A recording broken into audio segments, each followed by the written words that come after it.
Hello, everybody. Good evening. Today, I want to do a little bit of a recap of week one of the Karen Reed retrial. We were here last year and we watched Karen Reed under the trial of her life for the murder of John O'Keefe, former Boston police officer. And we're going to take a look at the case a little bit. If you had to explain to someone what is the Karen Reed trial all about, what would you do? How would you even get started? It is so convoluted. There are so many layers and layers and layers. So we're going to try to do just that and explain what she's facing. So Karen Reed is facing three charges currently: second-degree murder, manslaughter while operating under the influence of alcohol and leaving the scene of personal injury and death. That's what the prosecution is alleging that she did, that she hit John O'Keefe with her car, reversing, left him on the snow to die, and he died of hypothermia.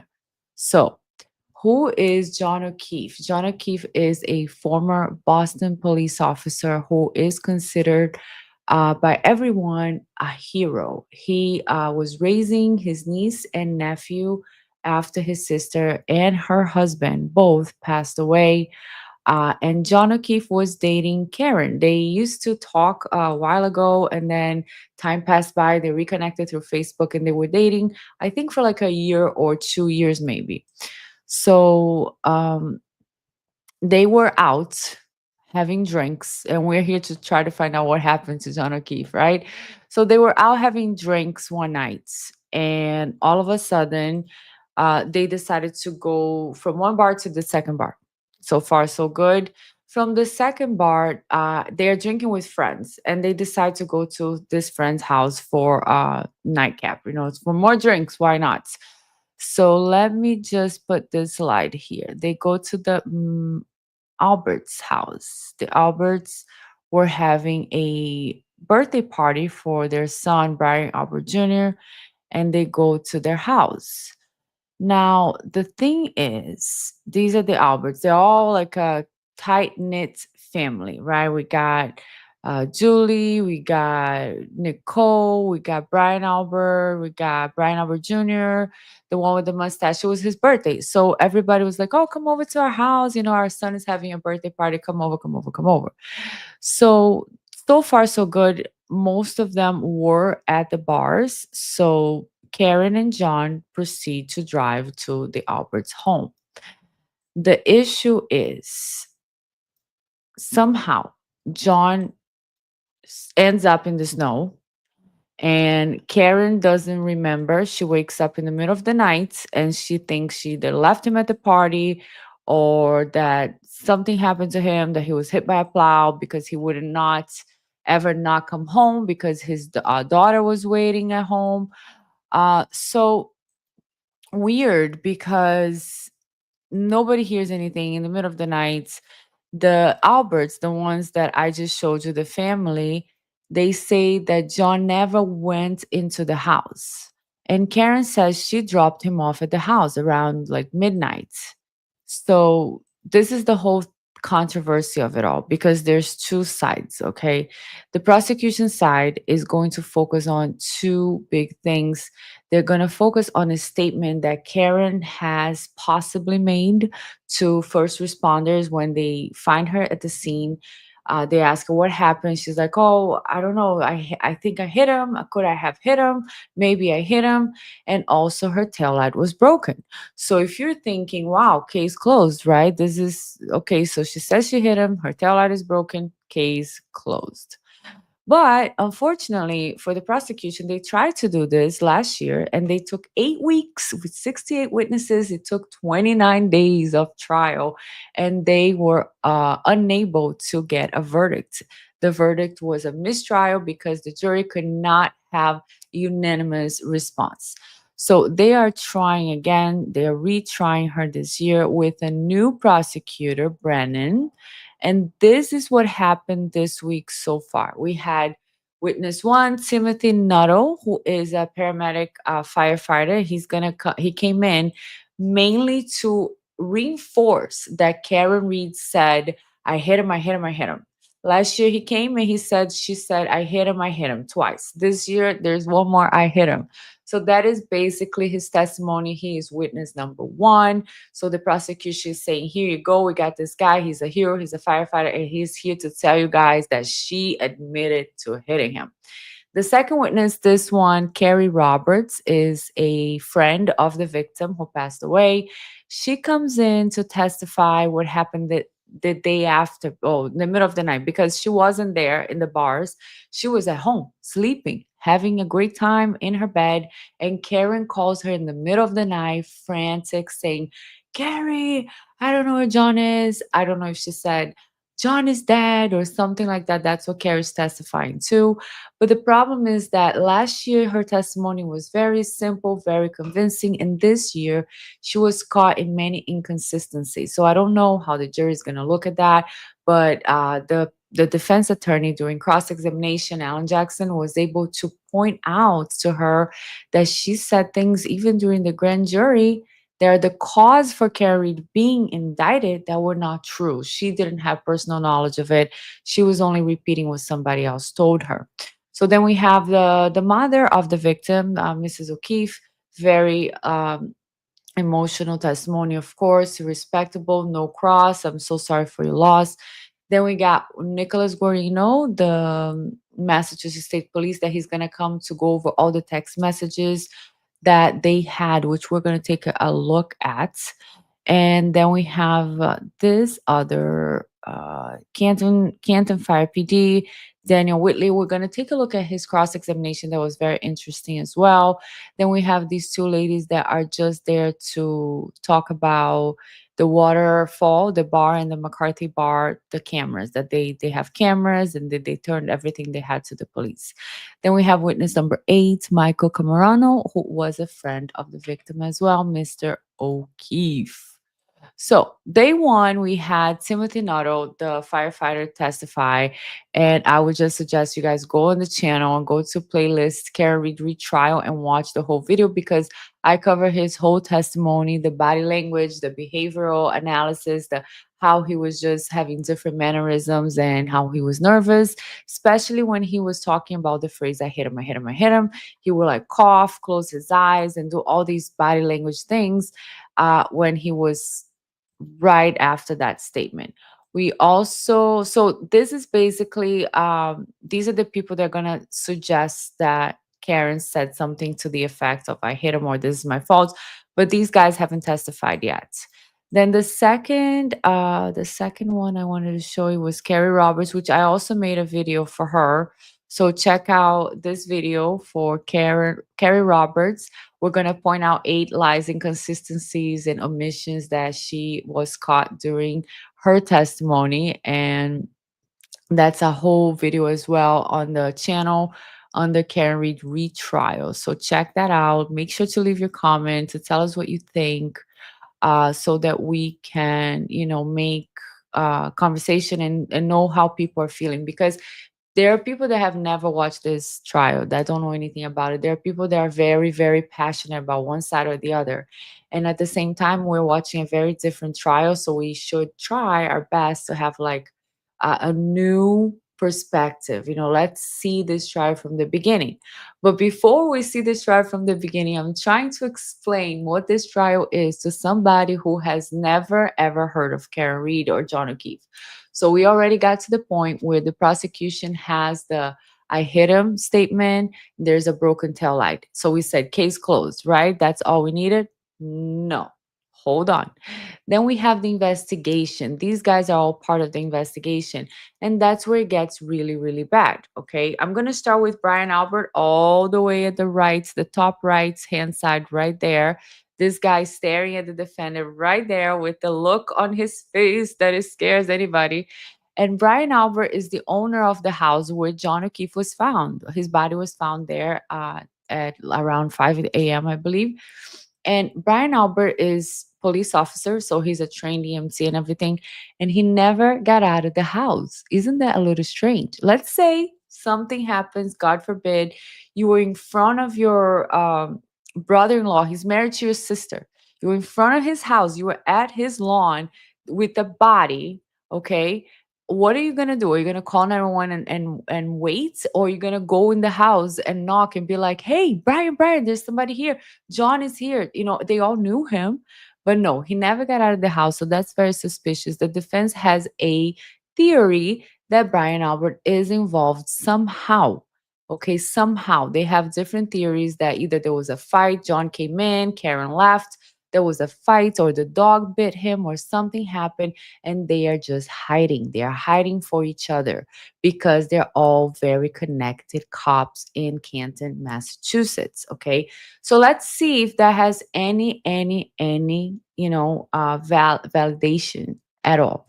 So we have here on the top is Brian Albert. On the bottom is Brian Higgins, who is also a federal agent who is friends with Brian Albert, was at the bar, was at the house, and everything.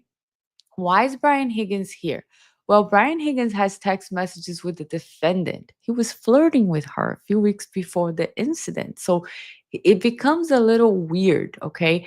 In the middle of the night, when John's body ends up in the lawn, these two guys are are calling each other, and they deny. Once they are confronted with that denial, they say, "We didn't talk. It was a butt dial. It was 22 seconds, but we didn't talk." So after that, what do? They both get rid of their phones. Brian Higgins destroys his phone, the one on the bottom. He drives to a military base. He destroys his phone. He throws the chip away, and he just throws everything in separate garbages. Very sus. And then we got Brian Albert on top, and he just upgrades his phone, gets rid of the old phone. So that's weird, right? But okay, let's just say this is all a coincidence. But Brian Albert not only got rid of his phone, the one on top, the guy that owned the house, but he got rid of the house. It was a family house for years and years and years. He got rid of the house. He got rid of his dog, 7-year dog, German Shepherd Chloe. And all of that happened right after the death of Mr. O'Keefe. Now, these guys here on the top, right, left. Okay, so never mind. Brian Albert is on your or my right. Brian Albert is on my right. Brian Higgins on my right on the bottom. Then we got on top here Yuri Buchanan, who is the second prime. We got Proctor here, the guy on fire. He's the lead investigator. We got Buchanan, who is his partner. Then we have all these guys: Saraf, Gallagher, Link, and these three guys are the Canton police. They do not investigate Brian Albert. They do not investigate the house. They don't go in to see what happened at the party. They don't ask any questions. Okay. Then Proctor, who is the lead investigator, he's going to be big on this trial as well because guess what? He lost his job. He was fired for this case. He has text messages on his personal cell phone calling the defendant, "See you next Tuesday," looking for nude photos of her, and saying he hopes she offs herself. Okay. So he was fired. No more Michael Proctor. But this is where it gets interesting. It's not a closed case. It's not a very, open shut case. You have all these layers. Oh, you guys are just like trying to make up things. Okay. So here's Chloe, the German Shepherd who no longer is around. We got Brian Albert, Brian Higgins, and we got Jennifer McCabe. Jennifer McCabe is important because she has a text message in the middle of the night, or not a text message, a Google search. How's long to die in the cold? Haas because she misspelled, okay? Her theory is that that happened in the morning and just the phone recorded the time in the middle of the night because that's the last time she was using her phone.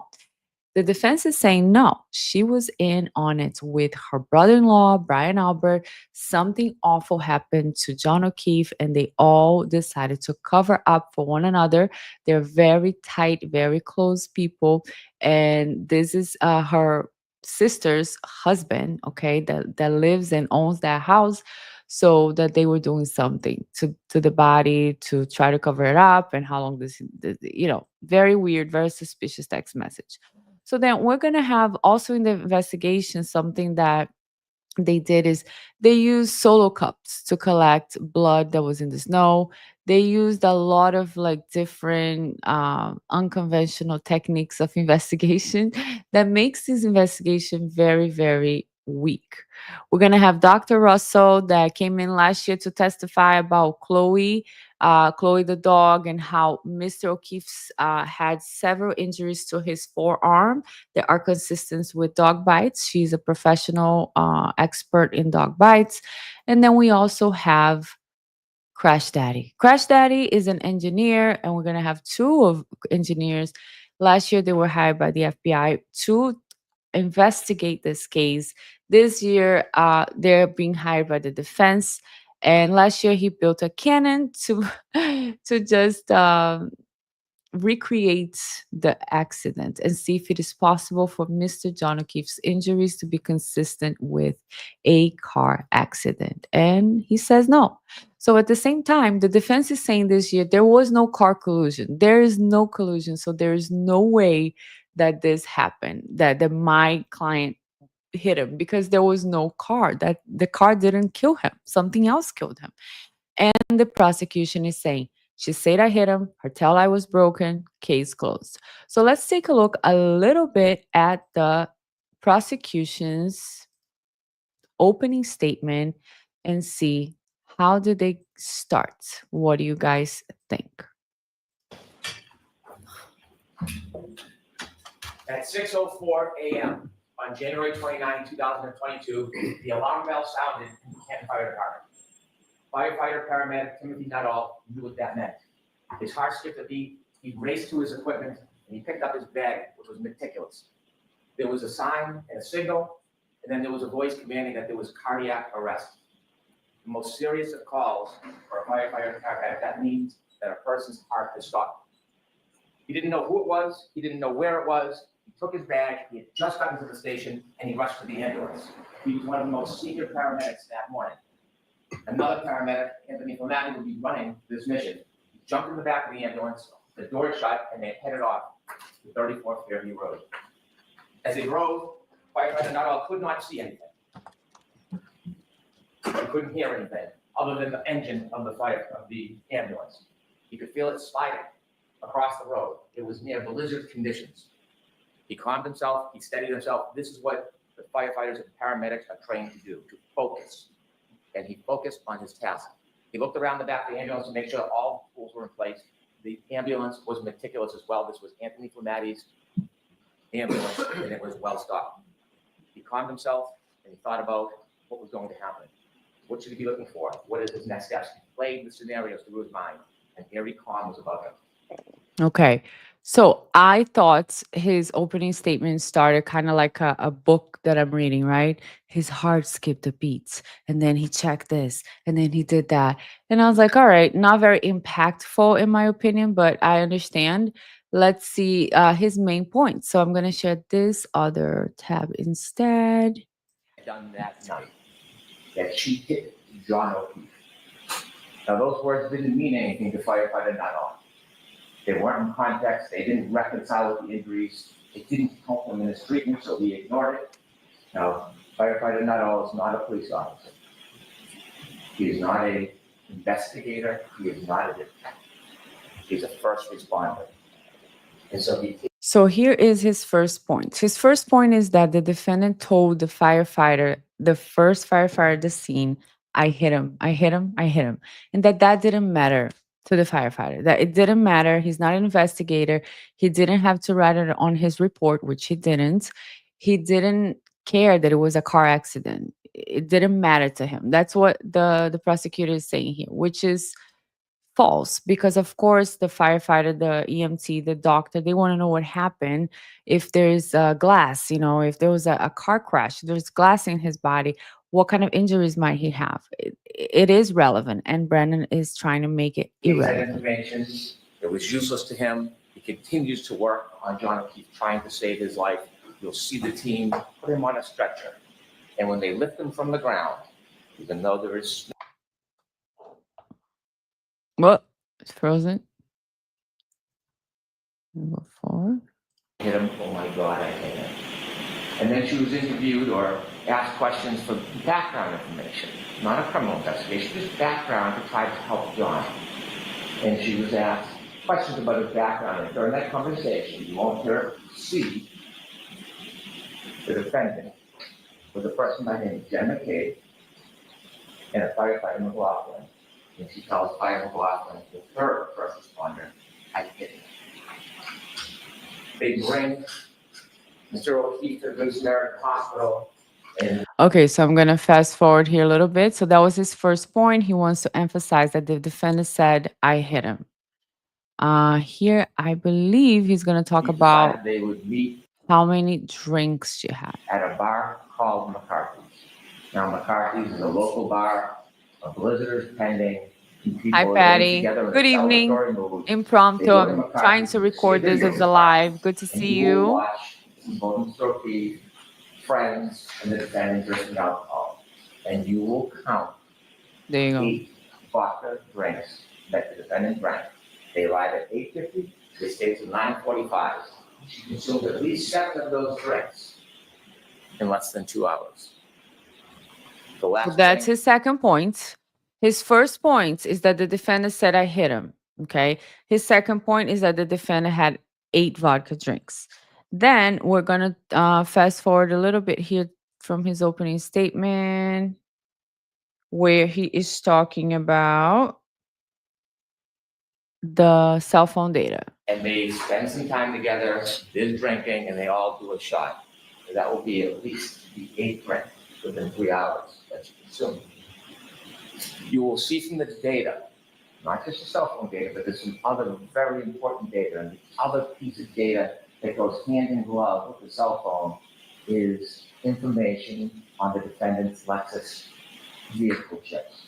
You might have heard of black box in an airplane, or there's some type of event that captures a small amount of time.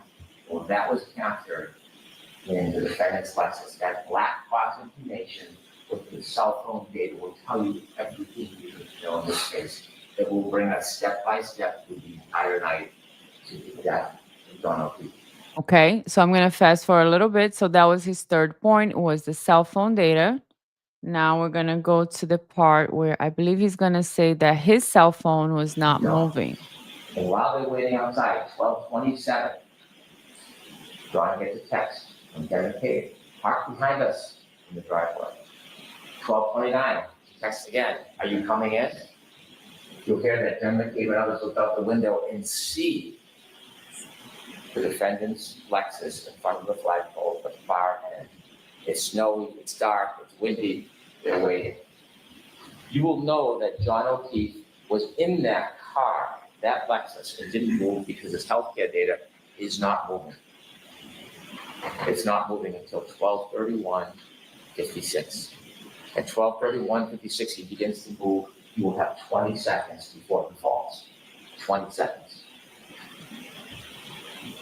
He gets out of the car, the Lexus, and in that 20 seconds, you'll hear that user initiated. He looks at the phone, at the text message to Jen McCabe. There's now 12:32:09. Closes the phone the last time. It will be the last time he uses that phone. From the waterfall bar, you see that. Okay. Let me fast forward now to the other point he's going to make, which is he's going to say cover up. He's going to allege there's a cover up. She calls again at 12:36:33 and leaves a message. You'll hear it. And you will hear the anger and rage in her voice. She leaves a message. John, I fucking hate you. And look at Karen's face with the pursed lips. Okay. Realize that when a woman, specifically a woman, does this pursed lips like this, it usually means disagreement. So that makes sense because here's Brennan talking about what happened, and look at Karen's face. She's just like, mm-mm, mm-mm. I disagree with you, sir. I strongly disagree And with she you. leaves that message. He lies on the side of the road. He gets another text message that's unanswered from Jen McCabe. Where are you? 12:45. Battery temperature 61 degrees. So he gets Okay. almost. And then for the end, towards the end of the opening statement of the prosecutor, this to me is the strongest thing they have, which is the prosecutor is going to play Karen's own words, and I believe that was a poor choice of the defense to allow Karen to speak prior to the trial. You have the right to remain silent, and we should use that right because everything we say is, can, and will be used against you in court, not for you, not a little bit. It's going to be used against you in court.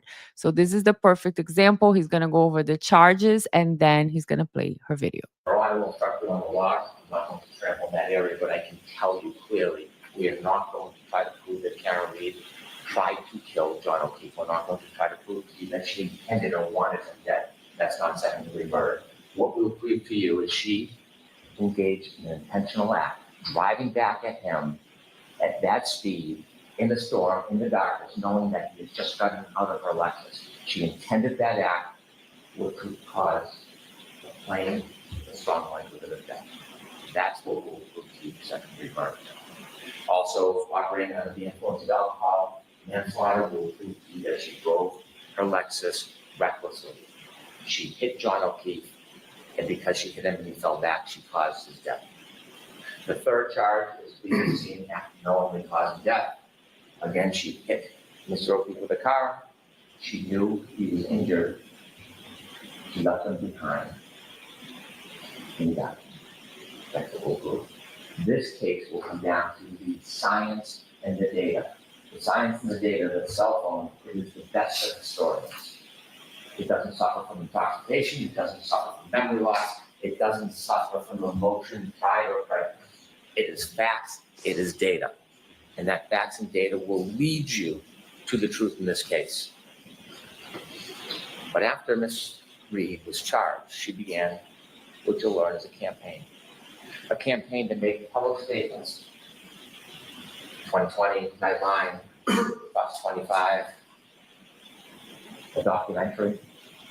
And we've had an opportunity to get many of her statements in the footage, and we're going to show much of it to you.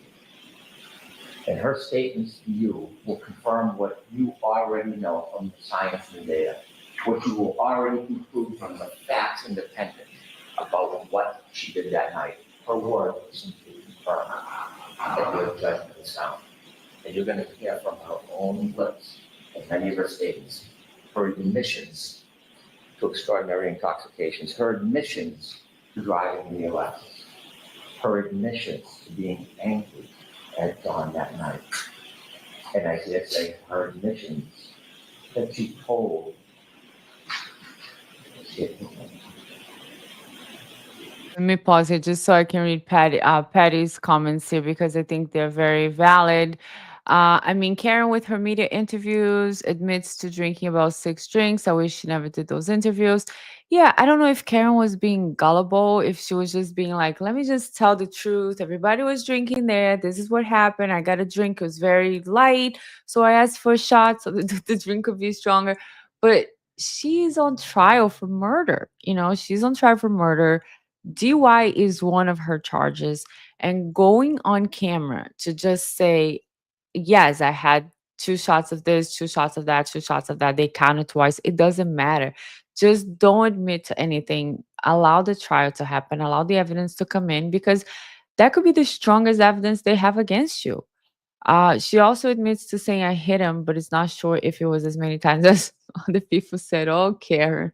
I know when I heard that, I was like, oh, stop self snitching. Like, because at the end of the day, Karen seems to not be sure what happened. Okay. She seems to have drank a lot and she's not sure. Um, there's a lot of evidence that is going to come in this trial that is going to say there's no way he was hit by a vehicle. But she made those statements, right after this happened. And if you were, okay, let me just read this one before I say this last thing. Her trial would be so much stronger without her statements, but they are taken out of context, of course, too. Sure, yes.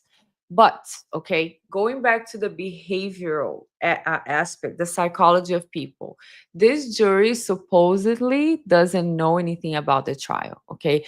Let's say this jury is fresh. You're sitting there, you're listening to Brandon for the first time, you're hearing him say, she said, I hit him. There's a firefighter that can say that. Her tail light was broken. The phone is going to suggest she reversed. The phone is going to suggest he stayed there at 12:30. And here is her statement.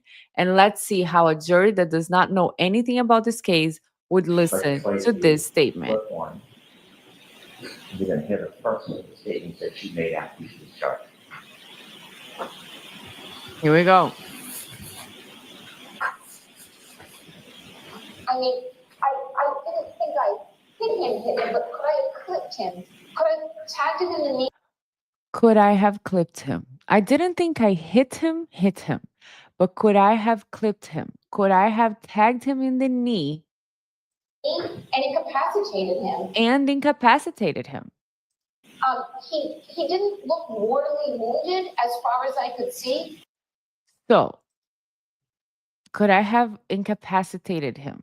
He didn't look morbidly wounded as far as I could see. As far as I could see. Or could I have done something that knocked him out and in his drunkenness and in the Could I have done something that knocked him out in drunkenness? Okay, Karen, listen. Stop self-snitching. Stop self-snitching. If I was a juror, these statements would be the strongest evidence against her to me. I agree 100%. Nothing else the state has brought so far last year, the whole trial, 29 days, was as strong as these statements by her. Okay.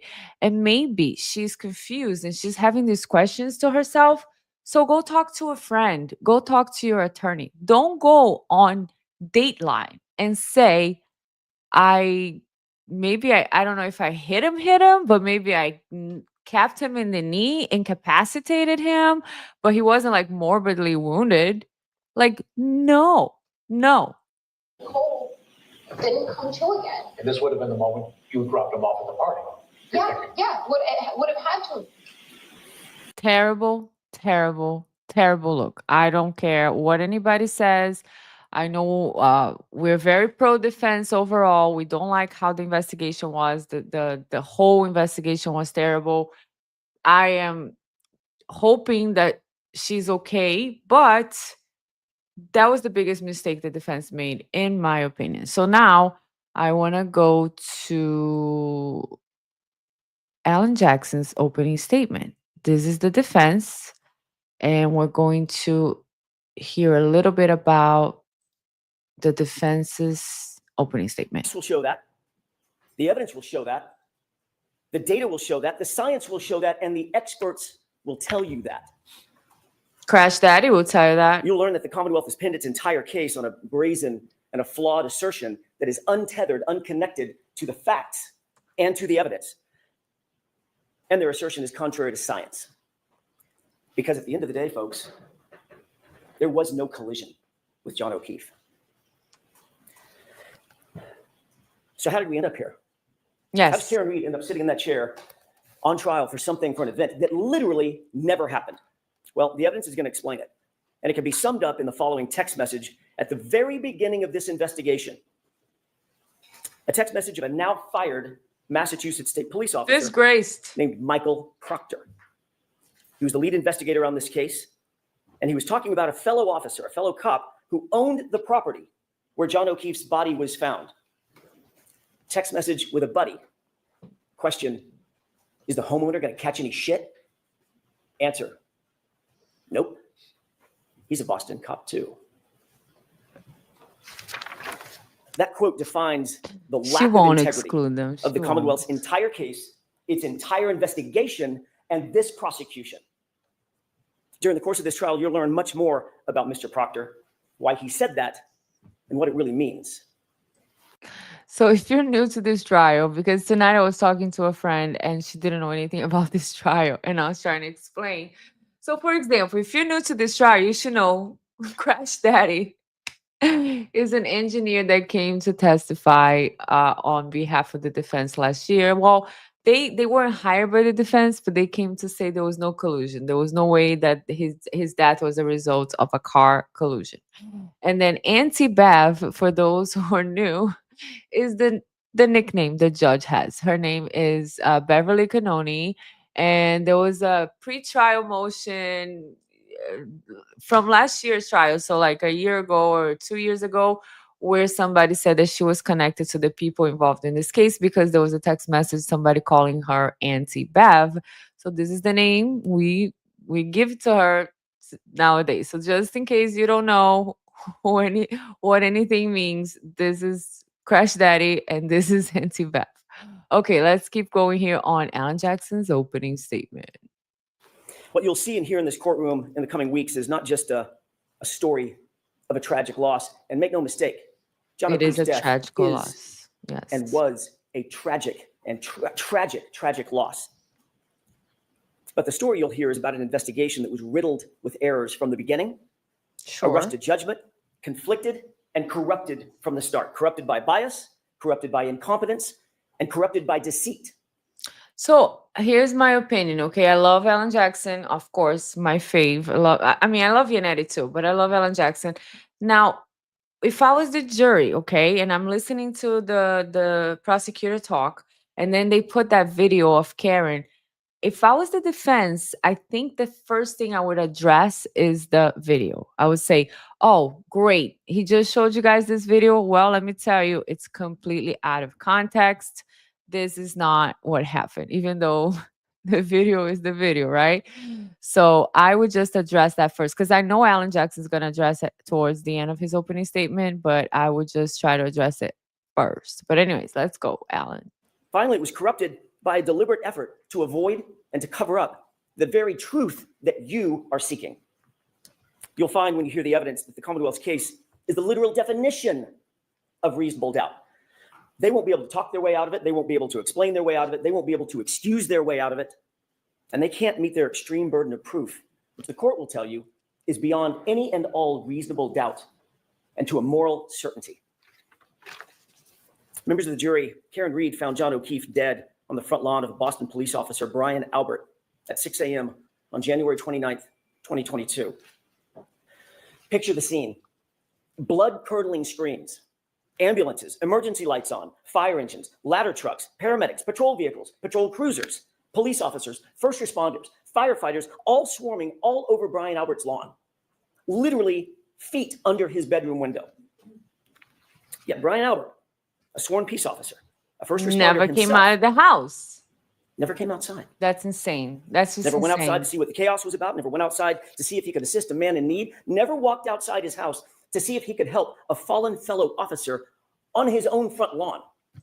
Okay, so let's break that down real quick and let's talk about this. I hope that when whoever the defense attorney is going to be crossing Jennifer McCabe, when they're crossing Jennifer McCabe, I hope they ask her, Jennifer, what is Brian Albert to you? What is the relationship you have with Brian Albert? Oh, Brian Albert is married to my sister. Okay, so you were at the scene and you find John's body, and John is there lying down on the snow. Did you go ask Brian Albert at the house right here if he would come out because he is a cop and first responder? Did you like scream, Brian, come out? Nicole, everybody wake up. John is on the snow. He's dying. No, you didn't. You called 911. And you know what you said, Jennifer? There's a guy in the snow. That's what you said about the guy that you call your friend. So I don't think they made that point enough last year with Jennifer McCabe. I think they should hammer on this more to her. Like, why didn't you call your brother-in-law? Yeah, nothing they did makes sense. That's right. Of ufda. Okay. Patty, do you think it's a mistake that Hanky Spanky didn't bring up Michael Proctor and the bad investigation, among other things, in his opening? I think that this is more of like an attorney way of thinking because as an attorney, you think, okay, I have to bring the bad news first just in case so that they don't catch me with it. I don't necessarily agree that the jury is going to be thinking, oh, they didn't say anything about this guy. Who's this guy now? They're hiding something. I honestly don't think so. I think the jury was sitting there and they listened to the prosecution. They're like, oh, this is what they're bringing against her. Got it. Okay. And then now the defense is going to say, hey, no. This is what we're bringing against them. So we have two sides here. So to me, it wasn't a huge mistake, honestly. Just thinking about the jury, being the jury, sitting there unbiased, not knowing anything. Okay, go ahead and tell me your case, and now you go ahead and tell me your case. Doesn't matter. But as far as attorneys go, they usually like to say, listen, if you have something bad, just get it over with, especially with witnesses, just ask them about the fact before you get cross-examined, because otherwise the defense attorney is going to be like, oh, so why didn't he ask you, are you guys hiding what you did, the worst thing you did? You know what I mean? Anyway, so let me keep going here with Alan Jackson. More shockingly, you'll learn that lead investigator for the Massachusetts police, Michael Proctor, never set foot inside Brian Albert's house that day.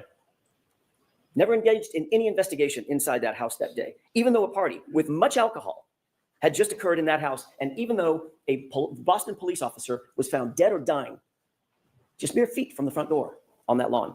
He never secured the crime scene, never separated and secured witnesses. He never properly collected evidence. He never secured the evidence. He never searched for signs of a struggle inside or outside the home. He never properly canvassed the neighborhood. Michael Proctor never did any of these things, even though fellow officers of Michael Proctor's actually mentioned, in their words, not mine, that it looked like John O'Keefe may have been, quote, in a fight. You'll have questions about that conduct. During the course of this trial, you'll find that the Commonwealth will not have answers. You'll see from the evidence in this case that this case carries a malignancy, one that is spread through the investigation, it's spread through the prosecution from the very start, from the jump. A cancer that cannot be cut out, a cancer that cannot be cured. And that cancer has a name. Ooh. His name is Michael Proctor. Now, you didn't hear his name in the prosecution's opening statement. Not once. There you go. That's I his suspect point. that was probably by design. But make no mistake about it. The evidence will show in this case that Michael Proctor is the very definition of the Commonwealth's case. And he's also their Achilles heel. He was the lead investigator on the case officer, the architect of the entire prosecution. You'll learn there's not a single part of this case, folks, not a single part that he didn't touch, that he didn't direct, that he didn't orchestrate personally. Every single bit of it has his fingerprints on it. You'll learn that Michael Proctor was a longtime family friend of the Alberts.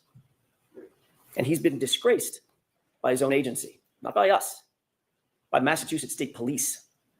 Investigated, suspended, and fired. The evidence will show that Massachusetts State Police found Michael Proctor guilty of bringing dishonor to the department for his conduct, not in some other case, not in some tangential case, in this case. Yep. The investigation of Karen Reed. Alan is so angry. Conduct that included bias in favor of his friends, the all-powerful Albert family, and bias against my client, Miss Reed, the outsider. Do you have any idea how hard it is for a state trooper to get fired? The No. evidence is going to show that Michael Proctor earned it. Oh, yeah. Every bit of it. You'll hear that within hours of a Boston police officer being found dead on Brian Albert's lawn, Michael Proctor, the lead investigator, who had investigated exactly nothing up to this point, right at the beginning, made an early pronouncement that Brian Albert himself was not going to, quote, catch any shit, end quote. And that was for one reason and one reason only. Because he was a cop. He's a Boston cop. So anyways, real The evidence quick, will show that Michael Proctor- here I have a comment. It's crazy how much corruption they've gotten away with it. Yes. And this is why this case is so important and became so such a high profile case, because people are not talking about Karen Reed just because of Karen Reed. They're talking about the corruption that happens in Massachusetts and God knows where else, right? As far as cop protecting cop, and them getting away with it, because this is not the first time. It's not the first case where they covered up something. So because this case, we caught the text messages from this cop, Michael Proctor, and we can see the way that they speak to each other. Oh, wow. So the guy, so this is one cop talking to him. He's the lead investigator, right? Oh, so the owner of the house is going to catch some shit. So the lead investigator is like, no, of course not. He's a Boston cop. And this is exactly what another guy, what's his name? Gallagher, one of the investigator, the bald one. Let me see if I can show you his face. This guy right here, the one on the top. He says, of course not. Absolutely not. I'm familiar with probable cause. Of course I didn't go into the house. Of course we didn't. This is what he said last year. Let's see what he's going to testify to this year. But he was a lieutenant, okay, Lieutenant Paul Gallagher, Canton Police Department. This is what he said when Alan Jackson asked him, did you go into the house? Of course not. Did you investigate anybody in the house? Absolutely not. Why? Because I don't have probable cause. And he's like, I'm familiar with probable cause. So he was the judge and the jury. Like he's not interested in investigating anything. The guy's a cop, and that's it. Made this statement in a text conversation with his high school buddies. A text he never thought would see the light of day. Certainly never thought we would get a hold of. Idiots. And when he thought no one was looking, And he that's actually said Michael the quiet part Proctor. out loud. He's a cop too. We'll give him a pass. You'll learn that in Michael Proctor's world, rank has its privileges. The evidence will show that's privileges that you don't get and I don't get. But apparently a Boston police officer, Brian Albert, and his friends, they do get. You'll learn that in Michael Proctor's world, he didn't care about finding the truth. In his world, his priority was to protect the brotherhood, to protect that blue wall, to protect his friends who were at the Albert's house that night. So far, Alan Jackson's main points are there was no collusion. We're going to hear from experts. They're going to tell you guys there's no way that John O'Keefe died from a car collusion.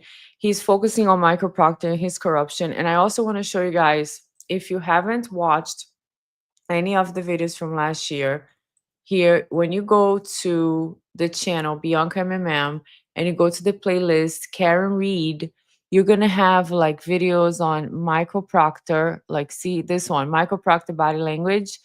It's a video of 2.5 hours. Okay. And it's only going to be showing you guys Michael Proctor, his testimony. Look, here is him. Here is him having to read his text messages, what he wrote about the defendant. And he just had to read everything. He had to read everything.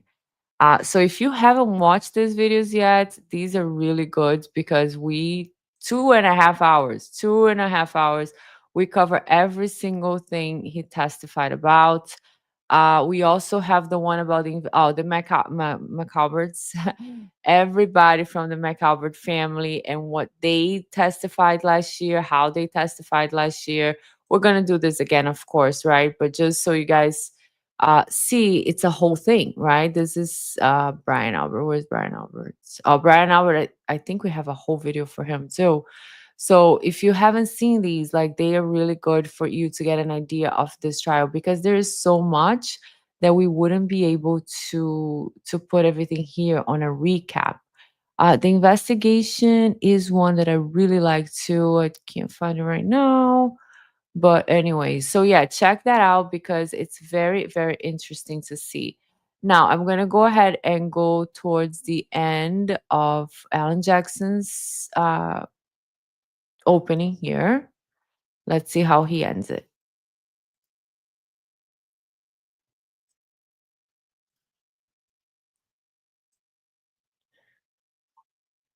The lead detective assigned to investigate the circumstances. Okay, so here he's just saying that Michael Proctor, the lead investigator, entrusted the Alberts with babysitting his kids. Boston police officer laying dead on the Alberts' front lawn. That's not just bias, you'll learn. That's not just coincidence. That, folks, is corruption. That's a great And you'll see idea. how far it went. Michael Proctor was compare their alone body language with all the last year critical to evidence the in this new case, ones, along yes. with Karen Reed's phone, along with John's phone, along with video footage, along with the taillight material, alone when he claimed to recover evidence from 34 Fairview. He wrote the search warrants. He transported the evidence. He secured it. He submitted it. He did it all. That's Michael Proctor. Yeah. And he did it without any reasonable oversight. No You'll see during the trial that he accountability intentionally whatsoever. lied and fabricated evidence during the course of this investigation. He lied in reports, warrants. He lied under oath. He lied about the time that he actually secured Karen Reed's vehicle. Why? Why would he lie about that? The evidence will give you the answer. He lied because he did not want it revealed that he had access to that vehicle and he had access to that taillight before any taillight fragments were found at 34 Fairview. And if you're new to the case, okay, because some people are new to the case, believe it or not, even the video that shows when the vehicle comes into the police department, okay, the vehicle that shows the back, it doesn't show the tail light. The video doesn't show the tail light, and it's inverted. So we're thinking we're looking at the tail light on this side, but it's actually on this side. So the investigation was so corrupt that it's insane. And then Patty B is saying, I'm glad AJ went with reasonable doubt a lot more this time. There's tons of RD in this case. Yes, there's so much reasonable doubt, and that is the best way, because last year their first sentence, which I thought was very powerful on their opening, was Karen Reed was framed. Karen Reed was framed. That was David Yanetti's first sentences on his opening statement, which I thought was more engaging, more powerful. But apparently it didn't work because she received a mistrial. So here we are again, Alan Jackson doing the opening statement this time. Who did you guys prefer? Did you prefer David Yannetti or Alan Jackson? Because Alan Jackson is not allowed to say a few things. You know, there were some motions that prevented Alan Jackson to talk about the ARCA witnesses that are going to come and testify. He's not supposed to talk about the details of what they're going to say during the opening statements. He also wasn't supposed to use Jennifer McCabe as a third party culprit. I think he had to name, who are you saying is the third party culprit? Oh, Brian Albert, Colin Albert, Brian Higgins, 3 people. That's what I believe they decided to say.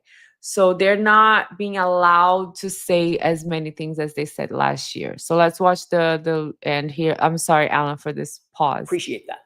Rude. He had access to the vehicle before a single piece of taillight material was. He was ever there the whole found time with at the scene. vehicle. You'll find that there were The two cameras searches. don't show The what he's first and doing with the second search vehicle. Found 0, nothing around John's body, nothing in the street, not one piece of taillight fragment. But once Michael Proctor had that SUV and had the taillight in his custody and control, suddenly items started magically showing up. And not just a few items, 46 pieces of bright red taillight laying in the snow. Nothing there before, Supposedly just started found in the showing exact up out same of spot nowhere. that was searched not once, but twice by independent officers. Came up with 0. To be clear, you'll learn that before Michael Proctor had access to that taillight, not a single piece was ever recovered at 34 Fairview. That will become vitally, vitally important. And what about those shards of plastic, by the way? What about this DNA that the Commonwealth mentioned? They're going to try to dazzle you with talk of DNA because it sounds so scientific. DNA was on the taillight, but you'll learn that there was no DNA on the actual shards that they claim came in contact with John's arm. None. There was no blood, no tissue, no skin, no DNA on a single shard of plastic that they claim cut deep abrasions into John's arm, the arm that you saw overhead. What is a shard? The DNA that was actually found, the actual science will show, was found outside of the taillight housing where anyone with access to that vehicle would have touched. So wait, one thing I'm not sure. Okay, so let me just read this. I don't know. Yanetti's statement was so memorable. AJ's was as good, but Yanetti was something special. I agree. Yanetti's statement was just so, it was so memorable and special. You know, like it was just like powerful. Karen Reed was framed. Boom. It's like a bomb fall. Mic drop. Boom. But what is he saying here? He's saying that the prosecution is going to show DNA evidence and that they're claiming that there's pieces of shard glasses, little pieces of glasses found in John's arm, because I don't think that happened. I don't think there's going to be any pieces of glass found in John's arms. And it wasn't just one male's DNA. In that exact same sample, there were 3 men found, John and 2 unidentified males. So unless the Commonwealth is going to shift their theory that SUV hit 3 men that night, their entire theory falls apart. So the DNA is just DNA, outside of the further established that taillight? John Where's the O'Keefe's DNA? shoe, the one that he was wearing when he was found, was sampled. And that DNA revealed 5, count them, 5 unidentified males. Recall that the evidence. So the DNA on the shoe had 5 unidentifiable males on the shoe. That is strange, because the tail light, if I'm thinking, if he's saying that there were 3 DNAs found on the tail light, like on the outside, it's not that surprising to me. John's DNA would be there because he lived, well, Karen was over all the time. So he could have been like, whatever, grocery shopping, touched the touched the tail lights, and then two other people could have touched the tail light, or somehow it got transferred. Now, on the shoe, there's 5 unidentifiable male DNAs. Like, how recent? How long does it stay there? Because is it like the person who sold the shoe, or is it after John got the shoe? Does it last long? Does anybody know how long DNA stays on a piece of clothing like that, like the shoe? Because 5 strangers found in that shoe. Um, wow, I didn't know there was any DNA on the piece of taillight pieces that supposedly hit John's arms. So that's what he's saying. He's saying that there is no DNA on the pieces of taillights. That's what Alan Jackson's saying. But he's saying the Commonwealth is alleging that there were pieces of plastic that hit his arm. Okay, because he's saying there is no DNA on the pieces of plastic that they allege was in his arm, because I don't even remember any pieces of tail light being found in his arm. Otherwise, it would be a pretty big deal. AJ is saying that the pieces of tail lights that were found, okay, on the snow, right, that supposedly hit his arm and caused these scratches have none of his DNA on them. But the ones that were found on the snow, right? Because I don't think anything was found in his arm. Because that would be like if you have a car collision and glass breaks into your skin, right? Because he had like scratches, furrows.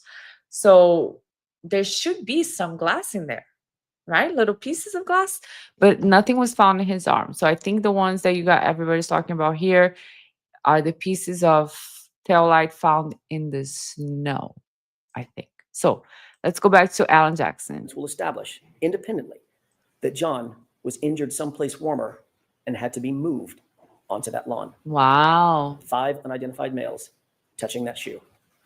Wow. We'll also learn that you are not the first person, not the first to hear about the Commonwealth's theory of this case, that John was hit by an SUV. That's their theory. The Commonwealth presented this exact same claim to their own medical examiner, a woman by the name of Dr. Irini Scorti-Bello. And you'll learn that after reviewing what's called a law enforcement accident notifier, with law enforcement's theory of the collision written in it, defined in it, after conducting the autopsy herself, after examining John's injuries in detail, she refused to conclude that John's death was a homicide based on the Commonwealth's presentation and their theory. That's right. The Commonwealth's own medical examiner will not deem the manner of death in this case, a homicide. She won't do it. But they're nonetheless back again trying to present the exact same theory to you in this trial. Again, the evidence will show that that is reasonable doubt. Throughout this trial, the Commonwealth will try to convince you of paranormal events, phones calling themselves, messages deleting themselves, Google searches made and then unmade, evidence magically appearing and evidence magically disappearing. But all that smoke and all those mirrors will not ever reach their burden. Because that's what this case is ultimately about. It's about the Commonwealth's burden of proof. You'll learn that during the trial, the Commonwealth bears the highest burden known to our justice system. They must prove every element of every charge beyond a reasonable doubt and to a moral certainty. And you'll learn that moral certainty means the highest level of certainty known in human affairs. It's not a small thing. And they're not going to be able to do that. Not when every piece of this case was handled by a disgraced investigator with a motive to protect his friends, not when the physical evidence contradicts their very theory, not when their own medical examiner won't call this case a homicide based on the exact theory that they're presenting to you, not when the conduct of those in the House and the utter lack of investigation speaks volumes about those who actually have something to hide. By the end of this trial, you'll conclude that Karen Reed is not guilty of hitting John O'Keefe with her SUV. There was no collision. She's the victim of a botched and biased and corrupted investigation that was never about the truth, folks. It was about preserving loyalty. You'll find that this case is the very definition of reasonable doubt. And at the end of this trial, we'll ask you to return the only verdicts, all 3 of them, that are consistent with the evidence, the science, all 3 of them, the truth, not like last year. Not guilty, not guilty, not guilty. 3 times. Thank you. Thank you, Alan Jackson. Great job as usual. As usual, you're the bestest. Also, But I'm excited for this trial because we're gonna have a Leslie, we're gonna have like a fresh, and I thought that we had gotten rid of Lolly forever. But no, Lolly actually showed up this week and he did a little bit of questioning, and that was very good for him. So, anyways, guys, week one, it was fiery. We're gonna do a video on on two things that I want to cover from week one that I haven't yet. One is gonna be the cross-examination of I think he's a trooper, the one that was Yannetti and the guy, I forget his name. And the other one is going to be the text messages read by this guy. So I'm going to make a separate video for those so that it's not too long because we've been here for an hour. And I thank you guys so much for watching. If you haven't liked, subscribe, share, please do that. Make sure you leave a comment so that I can reply to you guys, and also hit the bell so you know when I'm going live, because sometimes I go live late, like tonight. No, I didn't have time to alert anybody, but I'm glad that you guys are watching. Sometimes, the rewatch crew. My pleasure. Thank you for covering. See you soon. See you guys soon. Yeah, Lolly at least spoke this week because I felt so sorry for him. Don't get me wrong. I'm so relieved that we don't have to hear 100,000 what if anythings, what if anyone, who if anyone, when if anyone. I am so relieved, okay? But at the same time, the poor guy is sitting there like, he wants to dig a hole. He's just like invisible. So I'm glad that he got his 5 minutes. So have a great evening, guys. I'll see you next time. Thank you so much.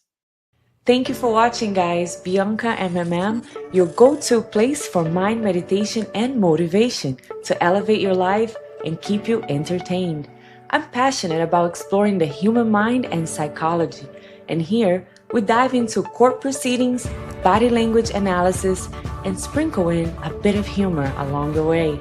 You will also find content to boost your personal growth physically and mentally, featuring quick meditation techniques and uplifting messages to kickstart your day. Your support means the world to me. Until next time, take care and stay positive.